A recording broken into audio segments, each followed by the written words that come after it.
Hello बच्चों, स्वागत है आप लोगों का निशान क्लासेस के डिजिटल प्लेटफॉर्म पर। और आज हम लेकर के आए हैं आपके लिए 12th एग्रीकल्चर बोर्ड 2026 के अंदर जो पेपर हुआ है इसका सॉल्यूशन लेकर के आए हैं बच्चों। हम देखते हैं कि माध्यमिक शिक्षा बोर्ड के द्वारा जो 12th बोर्ड का एग्जाम कराया गया था एग्रीकल्चर का, उसके अंदर जो क्वेश्चन आए हैं वो अधिक मात्रा में हमारे द्वारा जो चलाई गई टेस्ट सीरीज है उस टेस्ट सीरीज के अंदर ये क्वेश्चन मिले हैं। साथ ही हमने जो क्लास टेस्ट दिए थे उसके अंदर से और हमारे द्वारा जो बुकलेट तैयार की गई थी और जो बच्चों को प्रोवाइड कराई गई थी उनमें से काफी अधिक क्वेश्चन देखने को मिलते हैं। तो इसका सॉल्यूशन हम देखते हैं किस प्रकार से क्वेश्चन इसके अंदर आए हुए हैं। ऑब्जेक्टिव जो सेक्शन ए है उन क्वेश्चन की बात करते हैं। पहला क्वेश्चन है, मृदा में उपस्थित सूक्ष्म जीव है तो सोइल के अंदर किस प्रकार का सूक्ष्म जीव अधिक मात्रा में पाया जाता है, तो जीवाणु इसका आंसर आएगा। दूसरा हम बात करते हैं, गोबर की खाद में नाइट्रोजन की जो प्रतिशत मात्रा होती है वो कितनी होती है, तो 0.3 से 0.7% यानी लगभग 0.5 के लगभग इसमें गोबर में नाइट्रोजन की मात्रा पाई जाती है। नेक्स्ट, गेहूं की फसल की जलमांग मिलीमीटर में कितनी होती है, तो हम सभी जानते हैं कि गेहूं जो होता है उसके लिए 450 से लेकर के 650 मिलीमीटर तक यहाँ पर जलमांग होती है। चौड़ी पत्ती वाले खरपतवार का उदाहरण कौन सा है, तो चौड़ी पत्ती वाले जो खरपतवार है इसका जो एग्जाम्पल है वो है आपके बथुआ। ये क्वेश्चन आपके बोर्ड का जो पेपर है इसके अंदर आया हुआ है और हम देखते हैं कि ये क्वेश्चन हमने हमारा जो मेजर पेपर है एग्रीकल्चर जो टेस्ट सीरीज हमारे द्वारा चलाई गई थी उस टेस्ट सीरीज के जो मेजर पेपर है इस मेजर पेपर के ऑब्जेक्टिव के अंदर 5 नंबर पे क्वेश्चन दे रखा है कि बच्चों कि निम्न में से चौड़ी पत्ती वाला खरपतवार कौन सा है, तो इसके अंदर एग्जांपल में आंसर आएगा बथुआ। तो ये क्वेश्चन हूबहू हमारे इससे ऑब्जेक्टिव फॉर्मेट से आया है। नेक्स्ट हम बात करते हैं, जियामेज एल इसका वानस्पतिक नाम है, तो हम सब जानते हैं कि मक्का जो है इसका वानस्पतिक नाम है जियामेज एल। शुष्क खेती के लिए दुर्गापुरा सफेद किस्म किसकी है, दुर्गापुरा सफेद की जो बात करते हैं हम वो गंवार की क्या है, गंवार फसल जो है उसकी किस्म है। नेक्स्ट हम बात करते हैं, विटामिन डी की कमी से होने वाला रोग कौन सा है, तो रिकेट्स जो होता है विटामिन डी की कमी से होता है। बेरी जो रोग होता है वो विटामिन बी की कमी से होता है। स्कर्वी जो होता है विटामिन सी की कमी से होता है। पेलेग्रा विटामिन बी2 की कमी से होता है। ये क्वेश्चन जो है ये भी हमारे टेस्ट सीरीज के जो पेपर हैं वहां से निकला है। विटामिन डी एग्रीकल्चर 2 जो पेपर हुआ था उसमें क्वेश्चन नंबर 7 देख सकते हैं बच्चों आप। एग्रीकल्चर 2 का जो क्वेश्चन नंबर 7 है यहाँ पर इसमें दे रखा है कि विटामिन बी और विटामिन सी व विटामिन डी की कमी से होने वाला रोग कौन सा है, इसका नाम लिखिए। तो यहाँ पर ये क्वेश्चन यहाँ बच्चों को मिला है। तो इस प्रकार से काफी अधिक क्वेश्चन जो है हमारे इस टेस्ट सीरीज से मिलते हैं जो बच्चे आराम से अपना जो रिजल्ट है उसको और अधिक बेहतरीन कर सकते हैं। आम के 100 ग्राम फल में खाने योग्य भाग में विटामिन सी की मात्रा कितनी पाई जाती है, तो यहाँ पर विटामिन सी की मात्रा की बात करते हैं तो 13 मिलीग्राम इसके अंदर पाई जाती है। अगर विटामिन ए की बात करते हैं तो 4800 यानी कि 4800 IU इसके अंदर विटामिन ए पाया जाता है। जबकि यहाँ पर विटामिन सी पूछा गया है तो 13 मिलीग्राम विटामिन सी पाया जाता है। ये हमारी बुकलेट के अंदर जो क्वेश्चन दे रखे हैं वहां से क्वेश्चन को उठाया गया है। नेक्स्ट हम बात करते हैं, बेर में प्रवर्धन हेतु अपनाई जाने वाली विधि का नाम लिखिए। तो सिल्ड कलिकायन जो है वो बेर के अंदर प्रवर्धन का कार्य करती है। कौन सा आंसर आ जाएगा, सिल्ड कलिकायन इसके अंदर आंसर आ जाएगा। ये वाला क्वेश्चन भी हमारी टेस्ट सीरीज के अंदर एजी4 का जो क्वेश्चन नंबर 4 है वहां पर देखने को मिलता है बच्चों। एजी4 आपके सामने सभी प्रकार के क्वेश्चन पेपर हम लेकर के आए हैं और ऐसे के ऐसे क्वेश्चन आपको देखने को मिलते हैं। बेर में प्रवर्धन किस प्रकार का होता है, तो यहाँ पर 4थे नंबर का जो क्वेश्चन है सिल्ड कलिकायन इसका आंसर आएगा। नेक्स्ट हम बात करते हैं,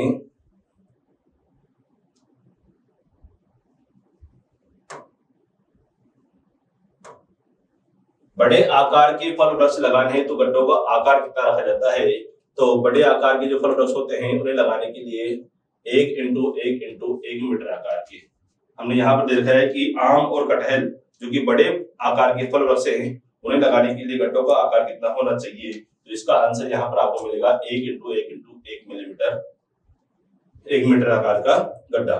नेक्स्ट बात हम करते हैं, दशहरी किस किसकी किस्म है, यानी दशहरी किस फल की किस्म है, तो हम जानते हैं कि आम की किस्म है दशहरी। नेक्स्ट, तैयार जैम में घुलनशील कुल घुलनशील ठोस पदार्थ यानी टीएसएस की मात्रा जो होती है वो रेफ्रेक्टोमीटर के द्वारा ज्ञात की जाती है। किसके द्वारा ज्ञात जाती है? रेफ्रेक्टोमीटर के द्वारा ज्ञात की जाती है। निम्नलिखित में से द्विकाजी नस्ल कौन सी है? तो हरियाणा जो है वो द्विकाजी नस्ल है। गिर, सिंधी, राठी ये सभी का नस्ल है, दुधारू नस्ल में गिनी जाती है। नेक्स्ट, भदावरी भैंस के अंदर जो दूध होता है उसकी वसा की प्रतिशत मात्रा, अर्थात सर्वाधिक मात्रा में वसा जो पाई जाती है वो भदावरी की भी पाई जाती है। तो 12 से 14% दूध जो है, वसा जो है भदावरी की दूध में पाई जाती है। तो ऑब्जेक्टिव का ये वाला क्वेश्चन भी हमारे टेस्ट सीरीज के अंदर मिला है। AG3 के अंदर ये क्वेश्चन आपको देखने को मिलेगा।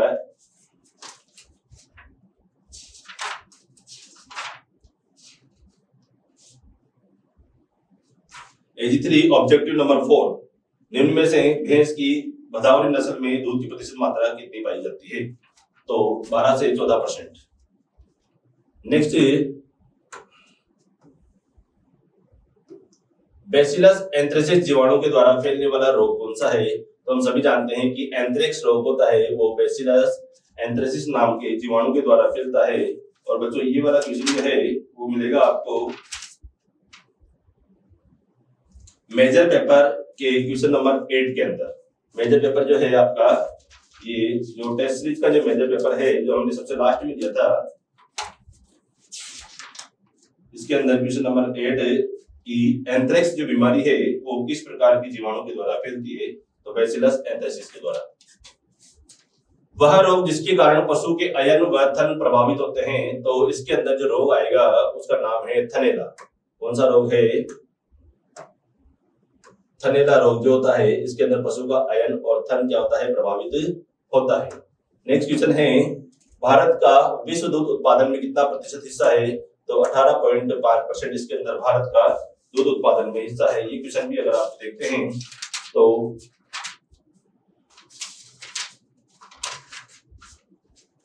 एग्रीकल्चर थर्ड जो टेस्ट सीरीज का जो पेपर था उसमें 15 नंबर का जो क्वेश्चन है वहां पर क्वेश्चन दे रखा है AG थर्ड के अंदर।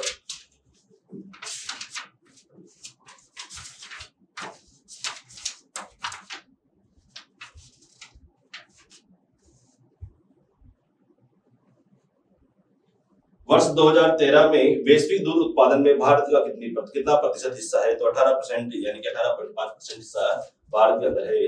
नेक्स्ट है, राष्ट्रीय परंपरागत कृषि मिशन की शुरुआत कब की गई थी? 2015-16 में इसकी शुरुआत की गई थी। इस प्रकार से हम देखते हैं कि लगभग 14 में से 10 के लगभग ऑब्जेक्टिव क्वेश्चन हमारे हूबहू इसके अंदर से मिले हैं। बाकी के जो ऑब्जेक्टिव क्वेश्चन है वो हमारी बुकलेट से आए हैं। और इसके अलावा हमने क्लास में भी जो प्रत्येक चैप्टर वाइज टेस्ट जो लिए थे वहां से क्वेश्चन गए हैं, यानी कि आउट ऑफ हमारे जो किसान क्लासेस के द्वारा पढ़ाया गया जितना भी कोर्स है उससे बाहर कुछ भी नहीं आया है। तो आप लोग भी नेक्स्ट कोशिश करें अपने जितने भी मिलने वाले हैं उन्हें निशान क्लासेस ज्वाइन कराने के लिए, टेस्ट सीरीज ज्वाइन कराने के लिए। आगे बढ़ते हैं। फिल इन द ब्लैंक्स के अंदर हम देखते हैं कि ऑर्गेनिक फार्मिंग शब्द का प्रयोग सर्वप्रथम नामक वैज्ञानिक के द्वारा किया गया था। तो ऑर्गेनिक फार्मिंग जो वर्ड है इसका सर्वप्रथम प्रयोग लॉर्ड वाल्टर नॉर्थबोर्न के द्वारा किया गया था। जो क्वेश्चन आपकी एग्रीकल्चर 4 का 10वां क्वेश्चन और मेजर पेपर का पहला क्वेश्चन, यानी कि हम देखते हैं कि दो जगह हमने क्वेश्चन दिए थे और वहां से ये क्वेश्चन ऐसे कैसे ही उठ करके आया है।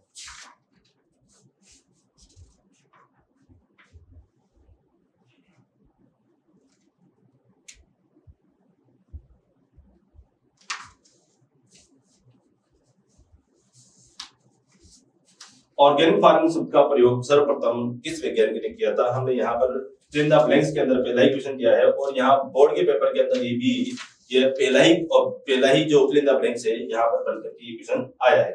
ये बहुत अच्छी बात है बच्चों के लिए कि उन्हें इस प्रकार के क्वेश्चन देखने को मिले हैं जो हमारे द्वारा यहाँ पर प्रैक्टिस में करवाए गए थे और उन्हें बहुत अच्छे नंबर यहाँ पर प्राप्त होने वाले हैं।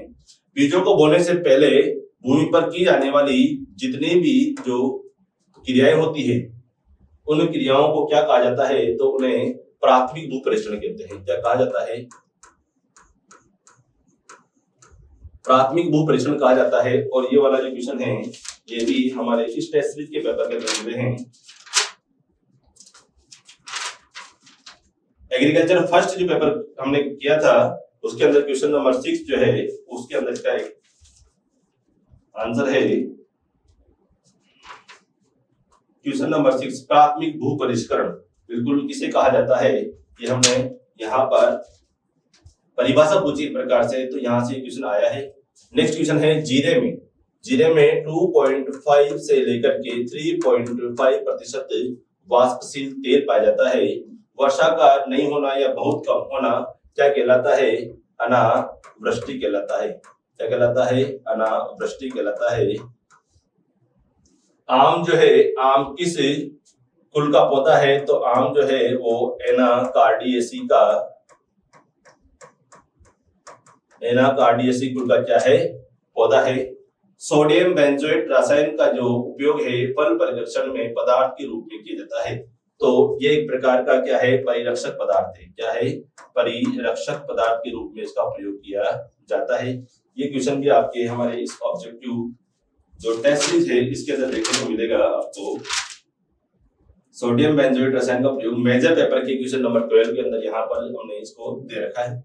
नेक्स्ट हम बात करते हैं, सामान्यतः पशु आवास की लंबाई दिशा में रखी जाती है, यानी कि जो लंबाई रखी जाती है वो पूरब से पश्चिम में रखी जाती है। कहां से, ईस्ट से लेकर के और वेस्ट में रखी जाती है।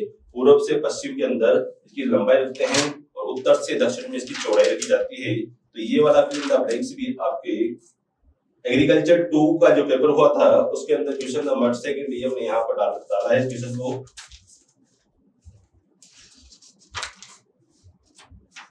आप देख सकते हैं पशुशाला की लंबाई जो है वो किस दिशा के अंदर रखी जाती है और चौड़ाई किस दिशा में रखी जाती है। तो इस प्रकार से क्वेश्चन आपके यहाँ पर इस तरीके से देखने को मिल रहे हैं। नेक्स्ट है, गलघोंटू रोग में पशु को कितना डिग्री फ़ारेनहाइट तेज बुखार हो जाता है। तो यहाँ पर हम देखते हैं कि 105 से लेकर के 110 105 से लेकर 107 डिग्री फ़ारेनहाइट तक बुखार इसमें हो जाता है। एक क्वेश्चन है, बेचूर नस्ल को क्या कहा जाता है, तो इसे मिनिएचर गाय भी कहा जाता है।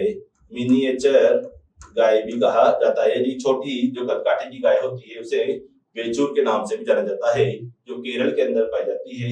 ये आपके बुकलेट के अंदर आपको देखने को मिलेगा। एक भारतीय गाय का औसत जो एक वर्ष का दूध उत्पादन होता है वो 1600 किलोग्राम होता है। कितना होता है, 1600 किलोग्राम होता है। तो यहाँ पर ये फिल इन द ब्लैंक्स जो है ये आपके समाप्त होते हैं। शॉर्ट टाइप के जो वेरी शॉर्ट टाइप के जो क्वेश्चन हैं इनमें से भी काफी अधिक हमारे यहाँ पर क्वेश्चन देखने को मिलते हैं। बात करते हैं कि बीजों की अंकुरण प्रतिशतता ज्ञात करने का सूत्र क्या होता है। तो इसे ज्ञात करने का सूत्र क्या होता है कि अंकुरित बीजों की संख्या, कितने अंकुरित बीजों की संख्या, इसमें से कुल बोए गए बीजों में से कुल बोए गए बीजों की जो संख्या होती है उसमें से मल्टीप्लाई 100।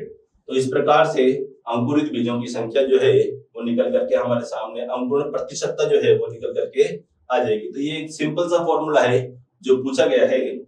जैव उर्वरक का कोई एक उदाहरण लिखिए। तो हम सभी जानते हैं बायो फर्टिलाइजर जो कि सहजीवी के रूप में भी रहते हैं और उनमें से हम बात करते हैं राइजोबियम। कौन सा है, राइजोबियम।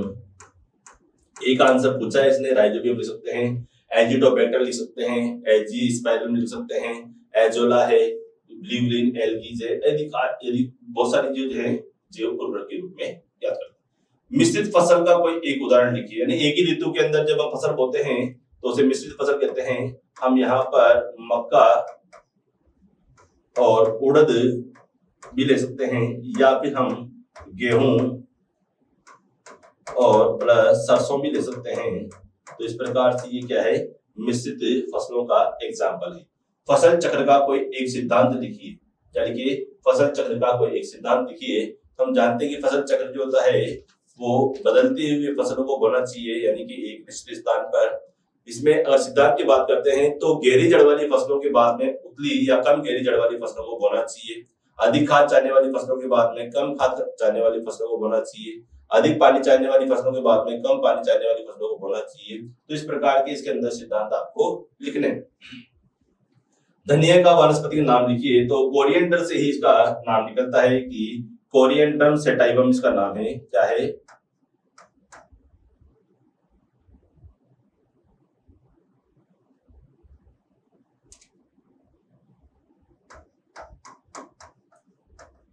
कोरिएंड्रम सेटाइवम ही इसका बॉटनिकल नेम है। इसके अलावा हम बात करते हैं कि WHO की अनुशंसा के आधार पर, WHO की अनुशंसा के आधार पर एक व्यक्ति को कम से कम कितने ग्राम फलों का प्रतिदिन सेवन करना चाहिए? तो 90 से लेकर के 110 ग्राम। कितना? 90 से लेकर के 110 ग्राम जो फल है ये एक व्यक्ति को खाने चाहिए। 90 से लेकर के 110 ग्राम। ये जो क्वेश्चन है आपकी फसल चक्र के सिद्धांत का क्वेश्चन भी हमारे यहाँ पर सीरीज से मिला है। एग्रीकल्चर फर्स्ट का जो पेपर है क्वेश्चन नंबर 14 वहां से आया हुआ है। मिश्रित फसल का उदाहरण भी मेजर पेपर के क्वेश्चन नंबर 2 से आया है। WHO वाला जो क्वेश्चन है ये भी एग्रीकल्चर 2 के क्वेश्चन नंबर 4 से आया है। तो बिल्कुल सेम टू सेम क्वेश्चन यहाँ पर मिल रहे हैं। नेक्स्ट हम बात करते हैं पेयबंद कलिकायन का चित्र बनाइए।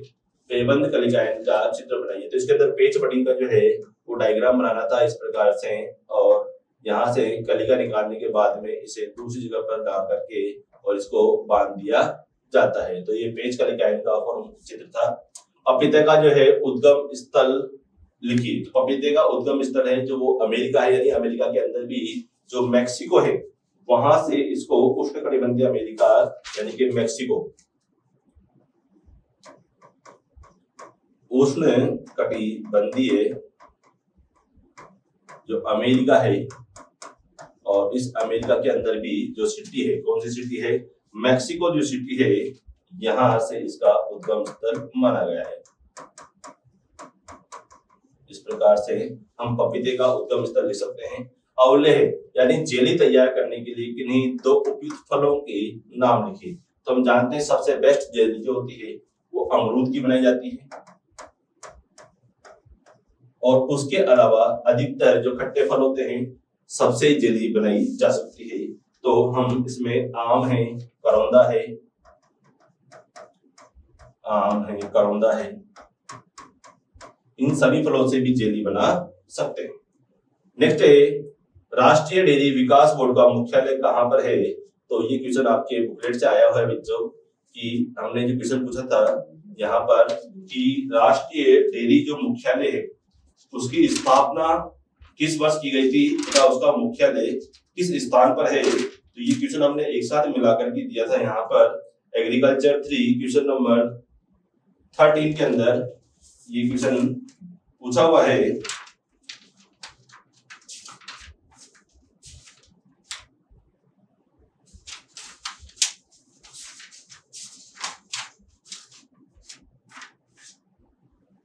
राष्ट्रीय डेयरी विकास बोर्ड की स्थापना किस वर्ष व कहां की गई है? तो ये क्वेश्चन आपको यहां से पूछा गया है।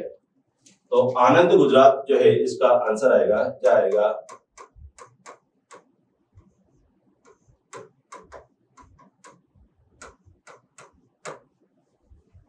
नेक्स्ट आगे बढ़ते हैं। ये वेरी शॉर्ट क्वेश्चन टाइप के जो आंसर थे, इनमें से काफी अधिक क्वेश्चन जो है हमारी इस निशान क्लासेस की जो टेस्ट सीरीज है, इस टेस्ट सीरीज के अंदर आपको देखने को मिले। आगे बढ़ते हैं। बड़े क्वेश्चनों में काफी अधिक क्वेश्चन देखने को मिलते हैं। ऑब्जेक्टिव फिर भी इतने जो है वो नहीं मिल पाते हैं, लेकिन हमारी जो क्लास टेस्ट है और जो बुकलेट है उसके अंदर ये हूबहू क्वेश्चन वहां से आए हैं। आगे बात करते हैं। मृदा के जलीय क्षरण के कोई 3 प्रकार लिखिए। मृदा के द्वारा जो जलीय क्षरण होता है उसके 3 प्रकार आपसे पूछा गया है। तो ये वाला जो क्वेश्चन है, मृदा के जलीय क्षरण के कोई 3 प्रकार लिखिए। एजी फर्स्ट क्वेश्चन नंबर 11, यानी कि एग्रीकल्चर फर्स्ट जो है पेपर उसका जो क्वेश्चन नंबर 11 है ये रहा। जल द्वारा मृदाचरण कितने प्रकार का होता है, वर्णन कीजिए। तो जल द्वारा जो मृदाचरण होता है वो 3 प्रकार का, इसमें 3 प्रकार पूछा गया है। तो हम सभी जानते हैं कि बौछार चरण, कौन सा चरण, बौछार चरण, उसके बाद में आता है आपके रील चरण, और उसके बाद में आता है आपके बौछार चरण,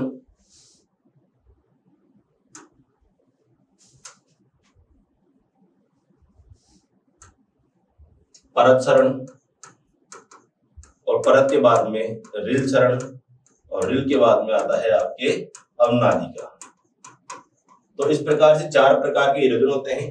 बौछार चरण आप जानते हैं कि हल्की हल्की बौछार जमीन के ऊपर गिरती है और इससे किसी प्रकार का इरोजन नहीं होता है, लेकिन जब इसकी मात्रा बढ़ती है या बरसात की जो इंटेंसिटी है वो बढ़ती है या उसकी तीव्रता बढ़ती है तो पानी बहने लगता है और एक पतली परत के रूप में पानी बह करके खेतों के बाहर निकलता है, तो अपने साथ में उपजाऊ मिट्टी को बाहर कर ले जाता है।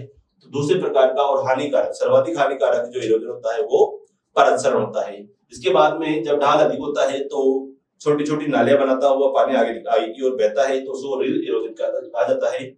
और जब यही रील इरोजन बड़ी ढाल होती है और बहुत बड़े पैमाने पर जब मृदा को काट देता है और बड़ी बड़ी नालियां बना देता है तो उसको प्रकार के इरोजन को अवनालिका चरण कहा जाता है। तो इस प्रकार के आपको लिखना था। नेक्स्ट क्वेश्चन है वर्मी कंपोस्ट के कोई 3 लाभ लिखिए।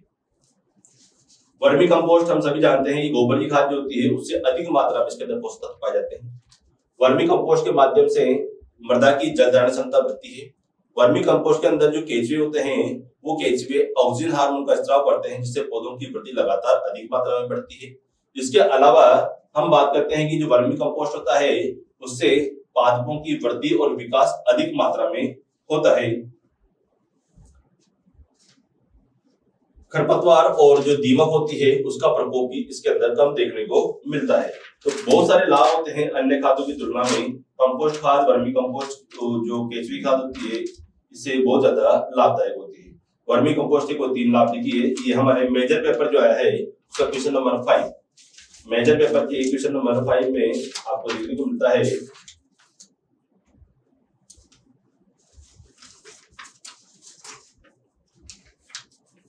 वर्मी कंपोस्ट के 3 लाभ लिखिए। क्वेश्चन हूबहू छपा है बच्चों, वर्मी कंपोस्ट के कोई 3 लाभ लिखिए। तो इस प्रकार से ये क्वेश्चन भी 1.5 नंबर का हमने यहाँ पर स्कोरिंग कर रखा है, तो यहाँ पर भी 1.5 नंबर का आया है। तो इस प्रकार से हम कह सकते हैं कि ये क्वेश्चन जो है वो बिल्कुल एज हमारे इस टेस्ट सीरीज के माध्यम से छपा हुआ है। नेक्स्ट हम बात करते हैं बूंद बूंद सिंचाई विधि के कोई 3 लाभ लिखिए। तो बूंद बूंद सिंचाई जो विधि है ये क्वेश्चन भी टेस्ट सीरीज के अंदर ही पूछा गया है।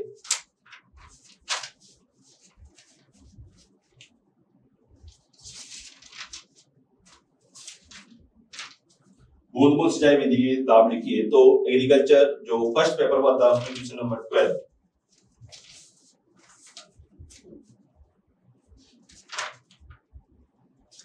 देख सकते हैं आप लोग।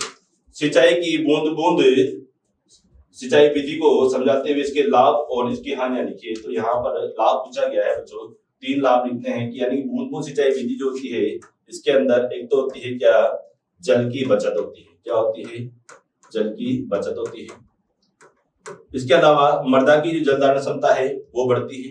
साथ ही खेत के अंदर बीच बीच में बूंद बूंद सिंचाई विधि की वजह से जो स्थान होता है वो खाली रह जाता है, वहां पर पानी नहीं गिरता है, इस वजह से वहां पर खरपतवार आदि नहीं हो पाते हैं।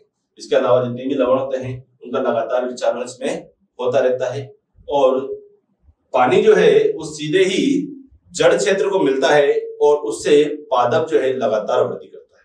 तो ये लाभ इसके लिखने थे। खरपतवार नियंत्रण की कोई 3 सस्य विधियों के नाम लिखिए।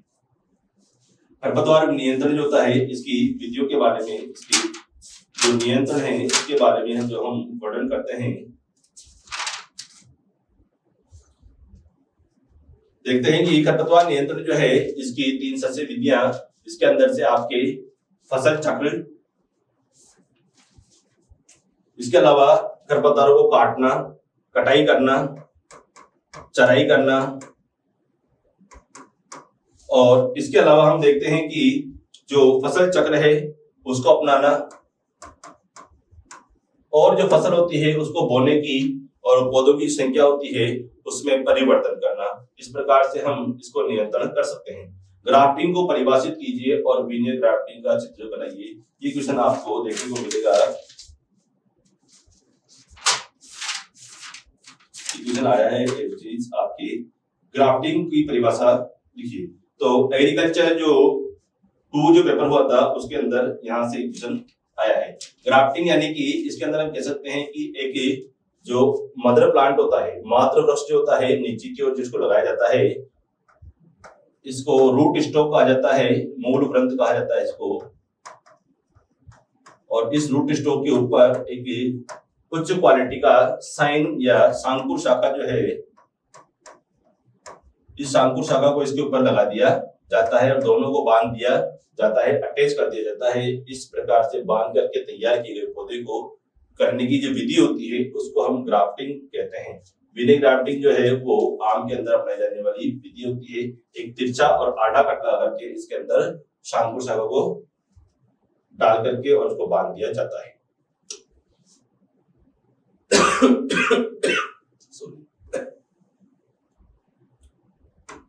नेक्स्ट है पशु आवास प्रबंधन के कोई 3 बिंदु लिखिए। यानी पशुओं का जो आवास होता है उसमें पशु के लिए पर्याप्त स्थान होना चाहिए। दूसरा, पशु का आवास जो है वो पर्याप्त मात्रा में साफ सुथरा होना चाहिए। अत्यधिक गर्मी और अत्यधिक बरसात और अत्यधिक सर्दी से बचाने की पूर्ण व्यवस्थाएं होनी चाहिए। सूखा होना चाहिए, पक्की नालियां बनी हुई होनी चाहिए और उसके अलावा उसकी जो लंबाई होती है पूर्व से पश्चिम की ओर और चौड़ाई उत्तर से दक्षिण में होनी चाहिए। पक्की नालियां बनती रहेगी तो रोज उसको धोने में और साफ करने में आसानी रहेगी। पशु के लिए पर्याप्त मात्रा में रोशनी, वायु का आना जो है उचित मात्रा में उसकी व्यवस्था होनी चाहिए। गाय की मालवी नस्ल का उत्पत्ति स्थान क्या है कि गाय जो होती है उसकी मालवी नस्ल जो उत्पत्ति स्थान है वो है मालवा क्षेत्र। कौन सा क्षेत्र है? मालवा क्षेत्र है।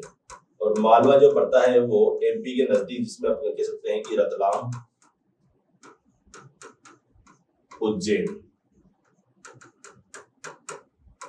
रतलाम, उज्जैन, इंदौर, इनके आसपास वाला क्षेत्र है वो मालवा क्षेत्र कहलाता है।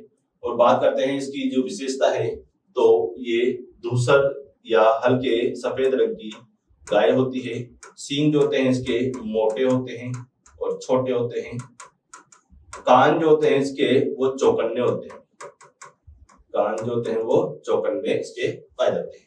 स्वस्थ पशु के कोई 3 सामान्य लक्षण लिखिए। हम जानते हैं स्वस्थ पशु जो होता है वो अच्छा होता है, उसकी जितनी भी जो एक्टिविटी है वो सुचारू रूप से सामान्य चलती है। इसके अलावा स्वस्थ पशु का बॉडी का टेम्परेचर, उसकी हृदय की धड़कन, श्वसन गति आदि सुचारू रूप से और सामान्य तरीके से कार्य करती है।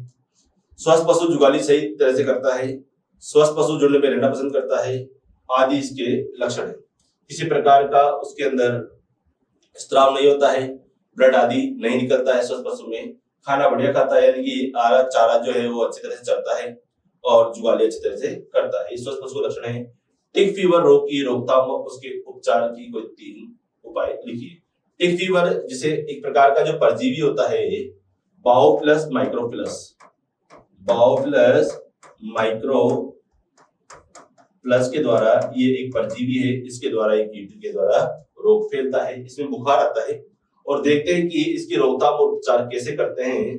तो जितने भी पशुशाला है उसके आसपास जितनी भी वनस्पतियां होती है उन वनस्पतियों को जला दें, उन्हें साफ करते हैं। वहां से किसी प्रकार के छोटे छोटे जो परजीवी है उसके अंदर नहीं रहने चाहिए।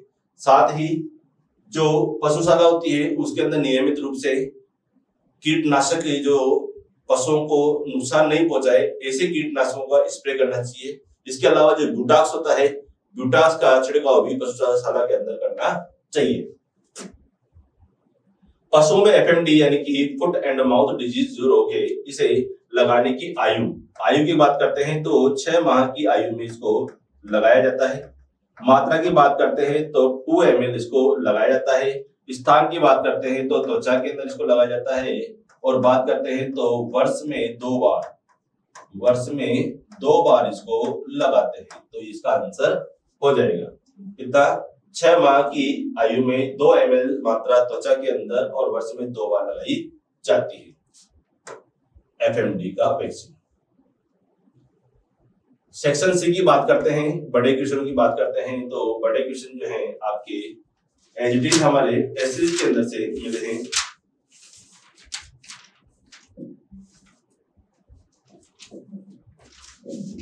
ये एग्रीकल्चर 2 जो पेपर हुआ था उसका क्वेश्चन नंबर 70। इसके अंदर विभिन्न प्रकार की जो पादप वर्धी नियंत्रक हैं उनके बारे में वर्णन पूछा गया है। Auxin hormone, gibberellin hormone, cytokinin hormone और इथाइलिन हार्मोन। तो ये जितने भी हार्मोन हैं, ये इसमें ऑक्सिन हार्मोन जो है ये तो लगातार किसमें बनता है, नई पत्तियों और जो ऊपरी कलिकाएं होती है इसके अंदर इनका निर्माण होता है। कहाँ पर, नई पत्तियों में, और ऊपरी जो कलिकाएं होती है उसमें इसका निर्माण होता है। कोशिका विभाजन के लिए ये एक जिम्मेदार हार्मोन होता है। किसके लिए? कोशिका विभाजन के लिए एक जिम्मेदार हार्मोन होता है। साथ ही इसके अंदर हम बात करते हैं कि ये जड़ों का निर्माण करने में, फूलों को निर्माण करने में, फलों का निर्माण करने में आदि में भी आवश्यक होता है। आधे नंबर के इसके अंदर 2 टॉपिक लिखने थे आपको। जिबरेलिन हार्मोन की बात करते हैं तो जिबरेलिन हार्मोन का मुख्य कार्य होता है वो सुषुप्त अवस्था तोड़ने के लिए होता है, कोशिका विभाजन के लिए होता है और पौधे की लंबवत आकार में वृद्धि करने के लिए इसको काम में लिया जाता है। ऑक्सिन हार्मोन के एग्जांपल की हम बात करते हैं उदाहरण की, तो IBA, IAA, 2,4-D अर्थात खरपतवार नियंत्रण के अंदर भी ऑक्सिन हार्मोन का उपयोग किया जाता है। जिब्रेलिक एसिड जो होता है इसका एग्जाम्पल है, ये पौधों के अंदर लंबवत आकार के अंदर क्या करता है, वृद्धि करता है, साथ में कोशिका विभाजन करता है और सुषुप्त अवस्था को हटाने का कार्य करता है। सबसे महत्वपूर्ण क्या करता है, सुषुप्त अवस्था को तोड़ता है। दोनों में से, अथवा यानी कि या तो दोनों में से ये करने, दोनों करने थे या नीचे वाले करते हैं। साइटोकाइनिन, साइटोकाइनिन भी जो होता है वो एक प्रकार से कोशिका विभाजन के साथ साथ में सुषुप्त अवस्था को हटाता है, कोशिका विभाजन करता है, सेल डिवीजन का कार्य करता है, सुषुप्त अवस्था हटाता है और उसके अलावा जो रेशे होते हैं, जो रेशे होते हैं और उन रेशों की लंबाई में वृद्धि करता है, जड़ प्रवरों की निर्माण करता है और इसके अलावा इसके एग्जाम्पल काइनेटिन जो है इसका एग्जाम्पल है। इथाइलिन जिसे एक फल पकाने वाला हार्मोन कहा जाता है, क्या करता है, ये फलों को पकाने में काम में लिया जाता है। इथेल इसके एग्जाम्पल हैं।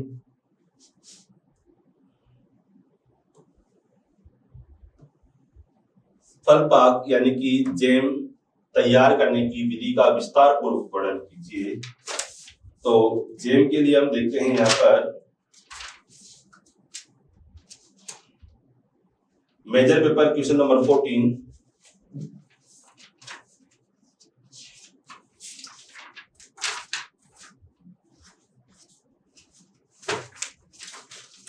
मेजर पेपर 3 नंबर का क्वेश्चन है जो हमने दिया है, जैम किसे कहते हैं और इसे बनाने की या तैयार करने की विधि का वर्णन कीजिए। तो ये क्वेश्चन हूबहू यहाँ से निकल करके आया है। तो जैम जो होता है वो फलों के गुदों को चीनी के साथ में मिला करके और परिरक्षित पदार्थ मिला करके उसे तैयार किया जाने वाला एक पदार्थ होता है जो अर्ध प्रकार का ठोस और होता है। जैम की बात करते हैं तो फलों का जो गुदा होता है उसको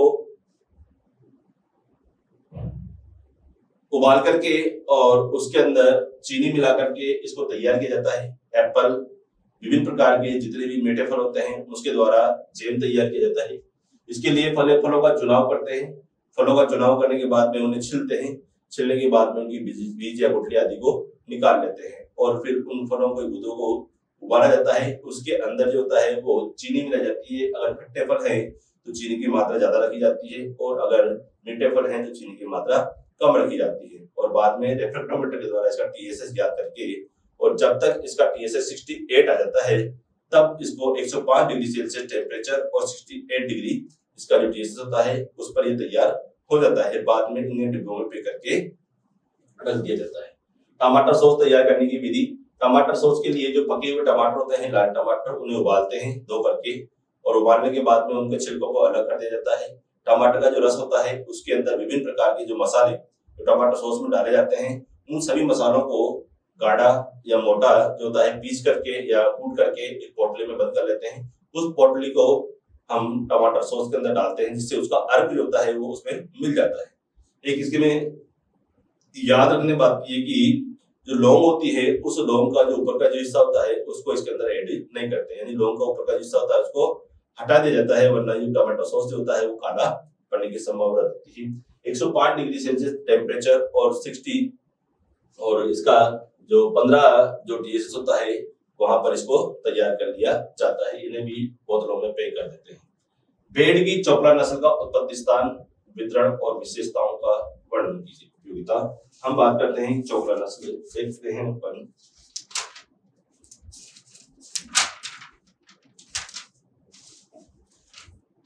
आप देख सकते हैं कि एग्रीकल्चर 3 क्वेश्चन नंबर 10,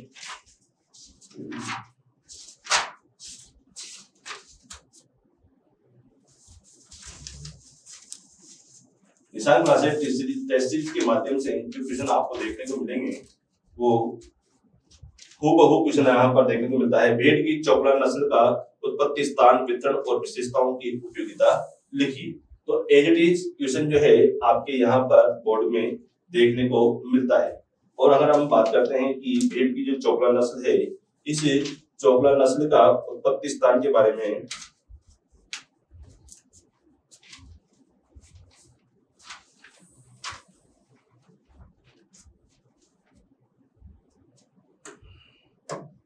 चोकला नस्ल जो कि एक प्रकार से हमारे राजस्थान के शेखावाटी क्षेत्र में पाई जाती है। कौन से क्षेत्र में पाई जाती है?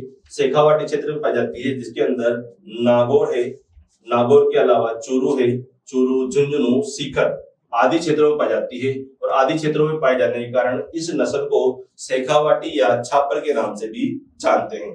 और हम देखते हैं कि ये जो भेड़ होती है, इसका आधा जो सिर यानी गर्दन जो होती है वो पूरा चेहरा काला होता है, और इसका जो शरीर होता है वो वर्गाकार शेप में होता है। कान छोटे होते हैं, नर और मादा दोनों सींग रहित होते हैं। पूंछ मध्यम होती है, लगभग 24 इंच की इसकी पूंछ, 24 सेंटीमीटर की पूंछ पाई जाती है। और प्रतिवर्ष 1.5 से लेकर के 2.5 किलोग्राम तक ऊन जो होती है ये देती है। मेरिनो भेड़ जो है, इसकी नस्ल की उत्पत्ति स्थल के बारे में बात करते हैं तो यह स्पेन जो है इसका उत्पत्ति स्थल है, और स्पेन से ही ये पूरे विश्व में फैली हुई है। विशेषताओं की बात करते हैं तो ये जो नस्ल है वो भेड़ की नस्लों में सर्वाधिक मात्रा में ऊन देने वाली नस्ल है। सर्वाधिक मात्रा में ऊन देती है, 5 से 6 किलो ऊन प्रतिवर्ष देती है। और इसके साथ में ही हम बात करते हैं तो इसका जो पूरा शरीर होता है, केवल मुंह जो होता है वो इसका खुला रहता है, बाकी पूरा शरीर जो होता है वो ऊन की वजह से ढका हुआ रहता है। और इसकी गर्दनों पर भी इतनी सरवटें होती है कि नॉर्मली से देखते हैं तो सर्वाधिक मात्रा में ऊन का जो है उत्पादन इसके अंदर देखने को मिलता है। तो ये क्वेश्चन भी आपके कंप्लीट यहां से आया हुआ है।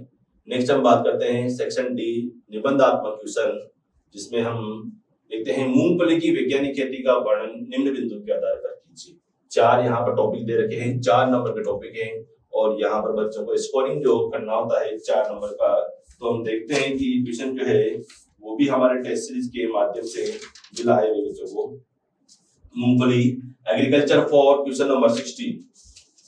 और एग्जाम के पहले भी जब हमने आपको बताया था कि इम्पोर्टेंट जो फसलें हैं उनमें से आपकी मूंगफली इम्पोर्टेंट है, आलू इम्पोर्टेंट है, और उसके अलावा दलहनी फसलें और तिलहनी फसलें बहुत ज्यादा इम्पोर्टेंट है। तो एग्रीकल्चर 4 जो है, एग्रीकल्चर 4 का निबंधात्मक क्वेश्चन जो हमने टेस्ट सीरीज के दौरान किया था बच्चों को, वो है मूंगफली की खेती या सोयाबीन की खेती का वर्णन निम्न बिंदुओं के आधार पर कीजिए। तो मूंगफली खेती का यहाँ पर आ गया जलवायु और मृदा, बिल्कुल जलवायु और मृदा यहाँ पर आई हुई है। बीज दर और बीज उपचार यहाँ पर आया हुआ है। 4 उन्नतशील किस्में यहाँ पर आई हुई है, और पादप संरक्षण, यानी कि 1 नंबर भी कटने की संभावना इसके अंदर बिल्कुल भी नहीं है। जिन बच्चों ने टेस्ट सीरीज ज्वाइन की थी, जिन बच्चों ने टेस्ट सीरीज को सोल्व किया था, जिन बच्चों ने ऑफलाइन ऑनलाइन टेस्ट सीरीज का सॉल्यूशन देखा है, जिन बच्चों ने मेहनत की है इस टेस्ट सीरीज के माध्यम से, उन बच्चों के बहुत अच्छे नंबर यहाँ पर आने वाले हैं। तो जलवायु की बात करते हैं तो मूंगफली जो है वो भारत के अंदर और उत्तरी भारत के अंदर और राजस्थान के अंदर एक प्रकार से खरीफ की ऋतु में लगाई जाती है। कहाँ लगाई जाती है? खरीफ ऋतु में मूंगफली को लगाया जाता है। उष्णकटिबंधीय जलवायु की ये फसल है। और इसके अलावा देखते हैं कि इसके लिए जो टेम्परेचर होता है वो 24 से 30 डिग्री सेल्सियस, कितना? 24 से 30 डिग्री सेल्सियस टेम्परेचर अच्छा होता है, यानी कि लगभग खरीफ के अंदर इसको लगाया जाता है। बीज दर और बीज उपचार की बात करते हैं तो 80 से 100 किलोग्राम बीज की आवश्यकता पड़ती है। कितनी? 80 से 100 किलोग्राम बीज की आवश्यकता पड़ती है। बीज उपचार करने के लिए हम क्या करते हैं कि इन्हें ट्राइकोडर्मा यानी 6 से 10 ग्राम ट्राइकोडर्मा का प्रयोग करते हैं, या फिर बाद में क्लोरोपाइरिफॉस का उपयोग करते हैं, और साथ में ही राइजोबियम और पीएसपी जो बायो फर्टिलाइजर है उनके द्वारा उपचारित करके और इन्हें लगा दिया जाता है। तो ये बीज उपचार है। 4 उन्नतशील किस्मों की बात करते हैं तो गिरनार, जीजी यानी कि गुजरात जो ग्राउंडनट है वो 220, इसके अलावा हमारे यहाँ की प्रताप,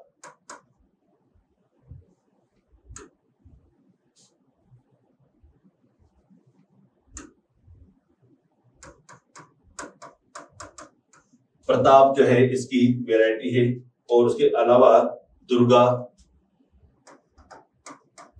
दुर्गा है, राजस्थान दुर्गा है आदि जो है यहाँ पर इसकी वैरायटी देखने को मिलती है।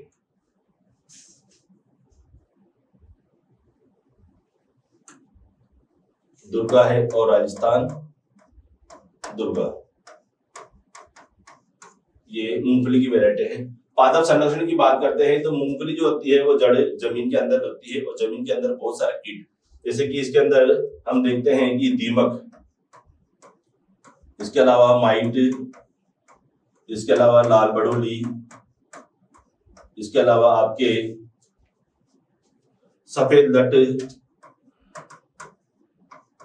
आदि जो कीट हैं ये इसके अंदर फसल के अंदर लगते हैं, और इन्हें कंट्रोल करने के लिए क्लोरोपाइरिफॉस, इसके अलावा मिथाइल डिमेटोन 300 ml क्लोरोपाइरिफॉस का प्रयोग इसके अंदर किया जाता है।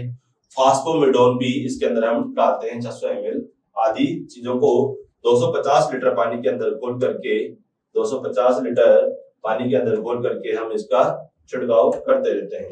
साथ ही रोगों की बात करते हैं तो रोगों के अंदर मूंगफली के अंदर जो सबसे इंपॉर्टेंट रोग होता है वो होता है टिक्का डिजीज। कौन सा होता है? टिक्का डिजीज, यानी टिक्का रोग जो होता है मूंगफली के अंदर फैलता है। इसके अलावा उक्ता भी फैलता है, चित्तीदार रोग भी फैलता है इसके अंदर।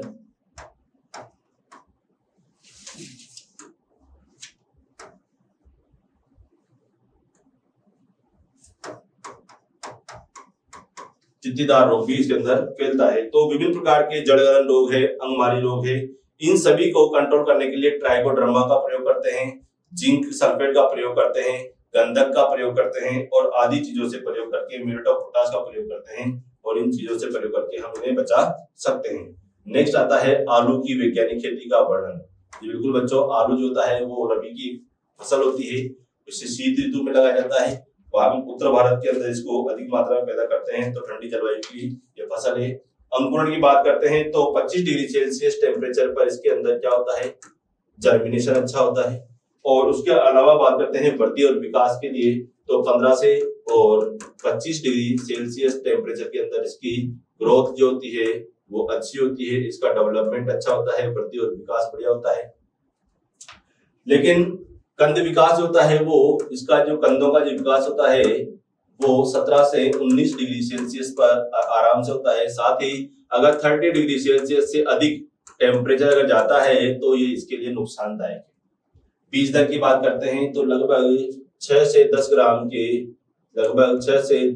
के जो बीज होते हैं उन बीजों को इसमें अंदर यूज किया जाता है, और 25 से 30 क्विंटल जो है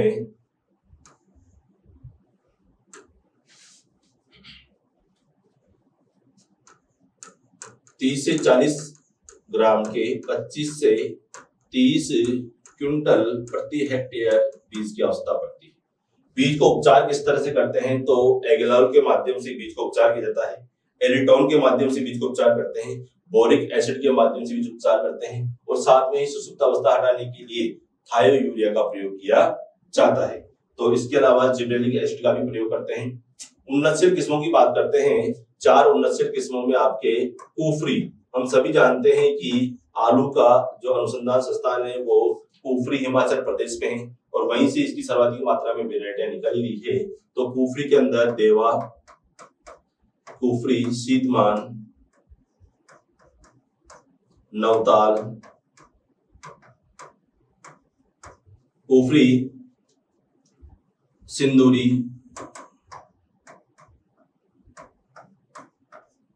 लालिमा आदि बहुत सारी चिप्सोना, खूब इसकी जो वेराइटियां हैं, काफी ज्यादा वेराइटियां हैं आलू की।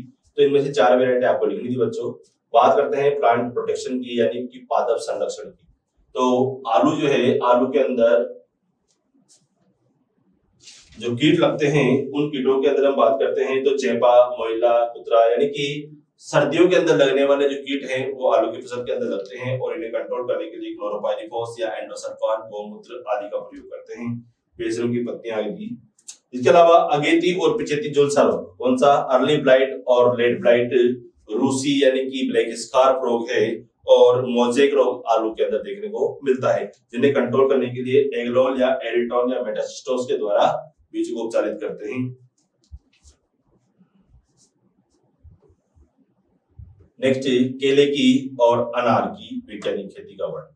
तो स्टार्टिंग के जो 5 फल हैं उनमें से आपके क्वेश्चन अधिकतर देखने को मिलते हैं, और हर बार यहीं से क्वेश्चन आते हैं। तो इस बार भी केले की वैज्ञानिक जो खेती है उसका वर्णन यहाँ पर पूछा गया है। भूमि और जलवायु की बात करते हैं तो केले के लिए हम जानते हैं कि केला जो है समुद्री तटों के आसपास में होता है, और यहाँ पर अत्यधिक गर्मी, अत्यधिक वर्षा और अत्यधिक मात्रा में उष्णता इसकी फसल के लिए अच्छी मानी जाती है। यानी उष्णकटिबंधीय जलवायु की ये फसल है। अधिक गर्मी, अधिक आर्द्रता और अधिक सर्दी इसके अंदर होती है। जो डेल्टाई क्षेत्र की जो मिट्टी होती है, रेतीली मिट्टी होती है, काली मिट्टी होती है, वो इसके लिए बहुत ही अच्छी मानी जाती है। 4 उन्नतशील किस्मों की बात करते हैं तो नेंद्रान, पुवन, रस्थाली, वीरूपक्षी,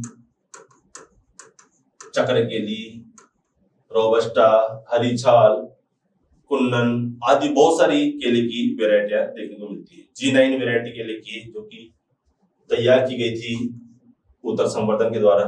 पौध लगाने की विधि की बात करते हैं तो इसके लिए हम 1 महीने पहले गड्ढे खोदते हैं, और जो गड्ढा होता है वो 1.1 इंटू 1.5 मीटर की दूरी पर, कितना? 1.5 इंटू 1.5 मीटर की दूरी पर, और हम इसके अंदर 30 सेंटीमीटर आकार के गड्ढे तैयार करते हैं। इन गड्ढों को खुला छोड़ते हैं। बाद में इसके अंदर सकर्स, तलवार सकर्स और पत्ती सकर्स, 2 प्रकार के सकर्स इसके अंदर देखने को मिलते हैं। उनमें से हम तलवार सकर्स को अधिक लगाते हैं और लगा करके इसे तैयार कर दिया जाता है।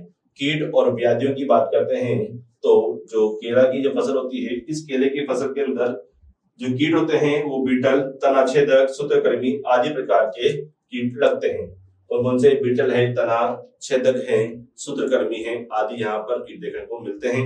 साथ में ही हम बात करते हैं कि जो रोग होता है इसके अंदर महत्वपूर्ण वो गुच्छा मुच्छा रोग होता है, गुच्छा मुच्छा शीर्ष रोग होता है, पनामा बिल्ट होता है आदि प्रकार के रोग हम यहाँ पर केले में देखते हैं, जिन्हें कंट्रोल किया जाता है।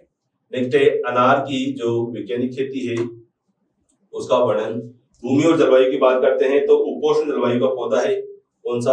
अनार जो है वो उपोष्ण जलवायु का पौधा है। अधिक पाला और अधिक गर्मी जो होती है वो इसके लिए नुकसानदायक होती है। साथ ही दोमट भूमि जो होती है वो क्या होती है? इसके लिए अच्छी मानी जाती है। 4 उन्नतशील किस्मों की बात करते हैं तो अनार की उन्नतशील किस्मों में सिंदूरी, भगवा, भगवा का ही नाम है सिंदूरी, इसे ही भगवा कहा जाता है, भगवा। इसके अलावा सुपर, भगवा, जालोर सीडलेस, जालोर सीडलेस, और साथ में हम देखते हैं कि मस्कट, कंधारी आदि इसकी वेराइटियां हैं। अनार के अंदर भी कीड़ों की बात करते हैं तो इसका इसकी जो छाल होती है, इस छाल को खाने वाले छाल भक्षक कीट जो आते हैं वो इसे नुकसान पहुंचाते हैं। साथ में ही अनार के अंदर एक तितली होती है जिसे अनार की तितली कहा जाता है, ये तितली से नुकसान पहुंचाती है। मिली बग जो आम में लगता है वही इसके अंदर लगता है, जो भी इसको नुकसान पहुंचाता है। और उसके अलावा पत्ती मोड़क कीट है, साथ में पत्ती धब्बा रोग है, फल गलन या फल सड़न रोग है, फलों का फटना रोग है आदि विभिन्न प्रकार के जो जीवाणु धब्बा रोग हैं इसके द्वारा इसको नुकसान पहुंचाता है। तो COC, क्लोरो